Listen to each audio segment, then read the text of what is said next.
Hello guys, ഇനി ഒട്ടും താമസിപ്പിക്കുന്നില്ല.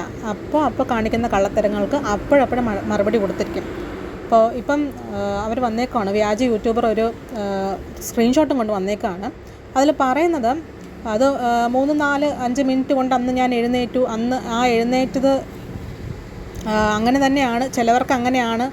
ഈ 3, 4, 5 മിനിറ്റ് കൊണ്ട് എഴുന്നേൽക്കുന്ന പേഷ്യൻസുമുണ്ട്. ആ രോഗം അത്രയേ വരത്തുള്ളൂ എന്നുള്ള അർത്ഥത്തിലാണ് അവർ ഈ സ്ക്രീൻഷോട്ട് കൊണ്ട് ഷെയർ ചെയ്ത് പറഞ്ഞേക്കുന്നത്. ഡോക്ടർ വ്യാജ ഡോക്ടറാണെന്നും ഡോക്ടർക്ക് അത് അറിയത്തില്ല എന്നുള്ള മട്ടിലാണ് ചേർത്തേക്കുന്നത് കേട്ടോ. അപ്പം ഈ സ്ക്രീൻഷോട്ടിൽ പറഞ്ഞേക്കുന്നത് അതിൻ്റെ ഡ്യൂറേഷനാണ്. ഫിറ്റ്സ് വന്നു കഴിഞ്ഞാൽ ആ ഫിറ്റ്സിൻ്റെ ഡ്യൂറേഷൻ എത്ര മിനിറ്റ്, അപ്പോഴും നിങ്ങളെയാണ് പറ്റിക്കുന്നത്.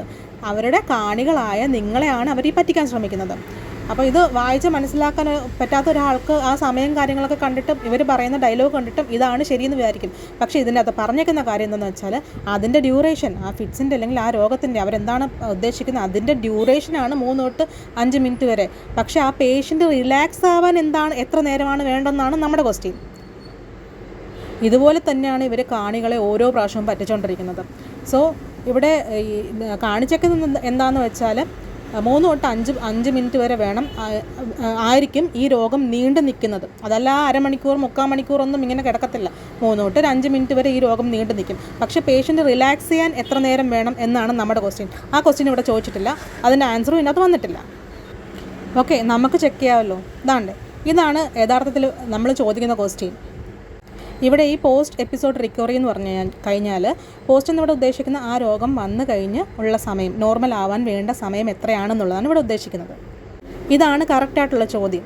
ആ രോഗം വന്നു കഴിഞ്ഞാൽ മാറി വരാൻ എത്ര നേരം വേണമെന്നുള്ളത്. ഇപ്പം മാർക്ക് ചെയ്ത് വെക്കുന്നില്ലേ, ഫുൾ റിക്കവറി എന്ന് തുടങ്ങിയ സ്ഥലം, അവിടെ തൊട്ടൊന്ന് വായിച്ച് നോക്കിക്കോളൂ.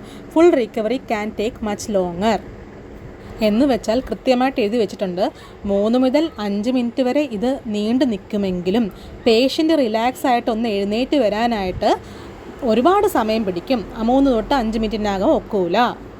അപ്പോൾ സത്യമായിട്ടുള്ള ഈ കാര്യം മറിച്ച് അസത്യമായിട്ടുള്ള മറ്റൊരു കാര്യം കൊണ്ടുവന്ന് അതാണ് സത്യം എന്ന രീതിയിൽ അവരുടെ പ്രേക്ഷകർക്ക് മുമ്പിൽ അവർ കാണിക്കുകയാണ്. അപ്പോൾ യഥാർത്ഥത്തിൽ പറ്റിക്കപ്പെടുന്ന ഇവിടെ ആരാണ്? പ്രേക്ഷകരാണ്. അതിൻ്റെ അകത്ത് കൃത്യമായിട്ട് എഴുതിയിട്ടുണ്ട്.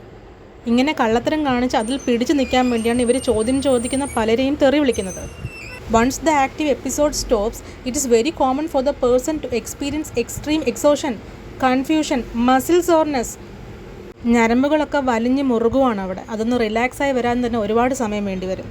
ഈ ഡ്രാമ കാണുന്ന വ്യൂവേഴ്സിൽ നിന്നിട്ട് ഈ രോഗമുള്ളവരും അവരുടെ റിലേറ്റീവ്സിനാണ് ഇതിലുള്ളത്. അവർ അങ്ങേയറ്റം ദേഷ്യത്തിൽ നമ്മളോട് ചോദിക്കുകയാണ്, ഇവളെന്താണ് ഈ കാണിക്കുന്നതെന്ന്. അതുള്ളവർക്കറിയാം അതിൻ്റെ വേദന എന്താണെന്നുള്ളത്. അവരുടെ റിലേറ്റീവ്സ് അവരുടെ കൺമുമ്പിൽ അത്രയ്ക്കും കഷ്ടപ്പെട്ടായിരിക്കും ഈ സിറ്റുവേഷൻ കടന്നു പോകുന്നത്. അപ്പോൾ ഇത് വന്നിട്ട് മോക്ക് ചെയ്ത് കാണിക്കുമ്പോഴത്തേക്ക് അവർക്ക് ദേഷ്യം വരും, അവർക്ക് ക്വസ്റ്റ്യൻസ് വരും. അതിൻ്റെ താഴെ നിന്ന് ഇതിനെല്ലാം സപ്പോർട്ട് ചെയ്ത് കൊടുക്കുന്നവരെ നിങ്ങൾ വലിയ തെറ്റാണ് ചെയ്യുന്നത്. ജേർണി വിത്ത് മീ ഇതിൽ വേണ്ടിയിട്ടൊരു വീഡിയോ ചെയ്തിരുന്നു. അപ്പോൾ അതിൻ്റെ ഇടയിൽ വന്നിട്ടുള്ളൊരു കമൻറ്റാണിത്.